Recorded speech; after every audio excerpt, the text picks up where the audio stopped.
Hi friends, உடஞ்ச எலும்புகளை திரும்பி ஒட்ட வைக்கலாம். விபரீதமான மூட்டு வலி, முழங்கால் வலி, கணுக்கால் வலியை கூட சுலபமா குறைச்சிடலாம். ஆமா ஃப்ரெண்ட்ஸ், இந்த 3 பொருட்களையுமே கிழமை தவறாம பயன்படுத்தினாலே போதும், எல்லா வலியுமே நிரந்தரமா சரியாகும். சோ ஃப்ரெண்ட்ஸ், அந்த பொருட்கள் என்னன்னு தெரிஞ்சுக்கலாமா? அதுக்கு முன்னாடி இந்த வீடியோவை ஃபுல்லா பார்த்ததுக்கு அப்புறமா உங்களுக்கு பிடிச்சிருந்ததுன்னா லைக் பண்றதுக்கு மட்டும் மறந்துடாதீங்க. எதுக்குன்னா, லைக் பண்றதால இந்த மாதிரியான வீடியோவை உங்களுக்கு பண்றதுக்கு எங்களுக்கு மோட்டிவேஷன் பண்ணவங்களா இருப்பீங்க. ஃப்ரெண்ட்ஸ், இதுக்கு தேவையான முதல் பொருள் வெந்தயம். ஆயுர்வேதத்துல வெந்தயத்தை அற்புத மருந்தா பயன்படுத்துவாங்க.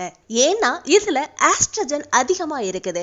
இது ஒரு ஆல்கலைன் பொருள். அதனால நம்ம உடம்புல ஆசிட் அதிகமா சேராம பாதுகாக்கும். அதே மாதிரி நம்ம உடம்புல புதிய ரத்தத்தையும் உற்பத்தி பண்ணும். அதனால யார் உடம்புல எல்லாம் அயன் ரத்தம் ரொம்ப கம்மியா இருக்குதோ அவங்க உங்க டயட்ல தினமும் வெந்தயத்தை எடுத்துக்கணும். இதுல இருக்கிற சத்துக்கள் சுகரை கண்ட்ரோல்ல வச்சிருக்கும்.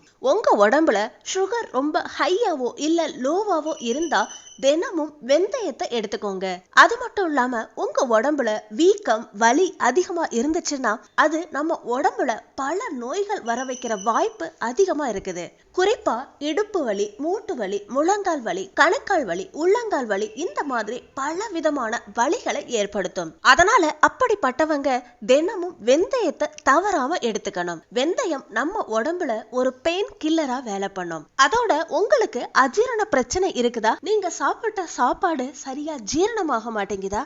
அப்போ நீங்களும் ஒவ்வொரு நாளும் வெந்தயத்தை தவறாம எடுத்துக்கணும். இந்த பிரச்சனை மட்டும் கிடையாதுங்க, உங்க முடி சம்பந்தமான பிரச்சனைகளையும் சரி பண்ணி முடி உதிராம நீளமா வளர வைக்கிறதுக்கும் வெந்தயம் ரொம்ப ஹெல்ப் பண்ணும். முக்கியமா இதுல நார்ச்சத்து அதிகமா இருக்குது. இதனால மலச்சிக்கல், அதாவது கான்ஸ்டிபேஷன் பிரச்சனையும் முழுவதுமா குணமாகும். அப்படின்னா இந்த வெந்தயத்தை எப்படி எடுத்துக்கணும்?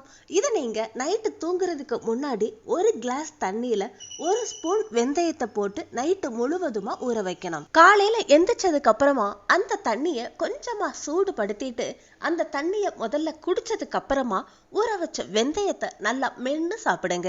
இப்ப நம்ம எடுத்துக்க வேண்டிய 2வது பொருள் பட்டை. இத இங்கிலீஷ்ல சின்னமன்னு சொல்லுவாங்க.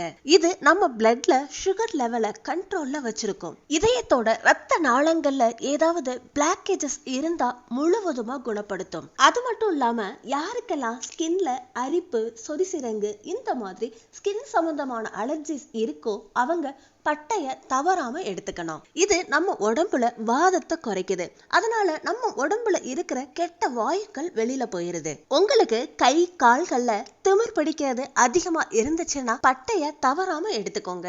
எதுக்குன்னா இது நம்மளோட நரம்பு மண்டலத்தை ஹெல்த்தியா வச்சிருக்கும். இதை எப்படி யூஸ் பண்ணணும்னா, இதுக்காக 2 சிட்டிகை மட்டும் பட்டை பொடியை எடுத்துக்கோங்க. அதாவது 1/4 டீஸ்பூன் அளவுக்கு எடுத்துக்கிட்டாலே போதும். அத 1 ஸ்பூன் தேனோட கலந்து நீங்க தினமும் காலையில பிரேக்ஃபாஸ்ட் எடுத்துக்கிடுவீங்க இல்லையா, அதுக்கு 1/2 மணி நேரத்துக்கு முன்னாடி எடுத்துக்கணும். இப்போ வெயில் காலம் அப்படிங்கறதுனால நீங்க பட்டைய டீயாவும் போட்டு குடிக்கலாம். இல்லாட்டி பட்டை பொடிய பால்லையும் கலந்து குடிக்கலாம். பட்டை டீயை தயார் பண்றதுக்கு 1 கிளாஸ் தண்ணிய ஊத்தி 2 சிட்டிகை பட்டை பொடியை போட்டு நல்லா ஒரு 5 நிமிஷத்துக்கு கொதிக்க வைங்க. 1/2 கிளாஸா வத்துறதுக்கு அப்புறமா அது வெதுவெதுப்பா வந்ததுக்கு அப்புறமா இதுல 1 ஸ்பூன் தேனை கலந்து குடிங்க. அதே பட்டை பொடிய பால்ல கலந்து குடிக்கணும்னா 1 கிளாஸ் வெதுவெதுப்பான பால்ல கொஞ்சமா பட்டை பொடிய கலந்து குடிங்க. இப்ப நம்ம எடுத்துக்க வேண்டிய 3வது பொருள் வெள்ளப்பூடு, அதாவது கார்லிக். வெள்ளப்பூடுல எக்கச்சக்கமான மருத்துவ குணங்கள் இருக்குது. இதுல ஆல்சின் அப்படிங்கிற வேதிப்பொருள் இருக்குது. இது நம்ம உடம்புல இன்ஃபெக்ஷன் வராம பாதுகாக்குது, ரத்தத்தை சுத்தப்படுத்துது. ஒருவேளை உங்களுக்கு ஹை பிளட் பிரஷர் பிரச்சனை இருந்ததுன்னா தினமும் வெள்ளப்பூட எடுத்துக்கோங்க. இதய சம்பந்தமான பிரச்சனை, உடம்புல எந்த ஜாயிண்ட்ல வலி இருந்தாலும் சரி, அதே மாதிரி பாடி ஸ்வெல்லிங், அதாவது உடல் முழுவதும் வீக்கம் இருந்துச்சுன்னா அப்போ நீங்க வெள்ளப்பூட தவறாம எடுத்துக்கோங்க. ஆனா நீங்க வெள்ளப்பூட பச்சையா எடுத்துக்கிட்டீங்கன்னா ரொம்ப நல்லது. அப்பதான் வெள்ளப்பூடுல இருக்கிற முழுமையான மருத்துவ குணங்கள் நம்ம உடம்புக்கு கிடைக்குது. உங்க வீட்ல ஹார்ட் அட்டாக் வந்தவங்களோ இல்ல ஹார்ட் சம்பந்தமான பிரச்சனை இருக்கிறவங்களோ இருந்தாங்கன்னா தினமும் 2 வெள்ளைப்பூட வெறும் வயித்துல பச்சையா மென்னு சாப்பிட சொல்லுங்க.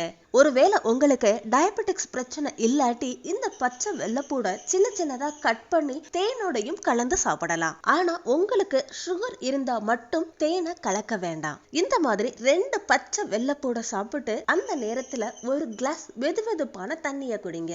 சோ பாத்தீங்கல்ல ஃப்ரெண்ட்ஸ், நீங்களும் இந்த 3 பொருட்களை 20 நாள்ல இருந்து 30 நாளைக்கு கிழமை தவறாம எடுத்துக்கிட்டீங்கன்னா உங்க உடம்புல உங்களுக்கே தெரியாம 80க்கும் மேற்பட்ட நோய்கள் குணமாகும். அதே மாதிரி உங்க உடம்புல நல்ல மாற்றத்தையும் கொடுக்கும். நம்ம முன்னோர்கள் இந்த பொருட்களை சமையல்ல ரெகுலரா பயன்படுத்துவாங்க. அதனாலதான் அவங்க அவ்வளவு ஆரோக்கியமா இருந்தாங்க. சோ ஃப்ரெண்ட்ஸ், நீங்களும் இந்த ரெமடியை தவறாம ட்ரை பண்ணி பாருங்க. சோ ஃப்ரெண்ட்ஸ், இந்த வீடியோ உங்களுக்கு பிடிச்சிருந்ததுன்னா லைக் பண்ணுங்க, ஷேர் பண்ணுங்க. இந்த மாதிரியான இன்ட்ரெஸ்டிங்கான வீடியோஸ் தெரிஞ்சுக்கிறதுக்கு நம்ம சேனலை சப்ஸ்கிரைப் பண்ணி பக்கத்துல இருக்க பெல் ஐகானையும் கிளிக் பண்ணுங்க. அடுத்த ஒரு புது வீடியோவோட நான் உங்களை மீட் பண்றேன். Until then, take care, bye bye.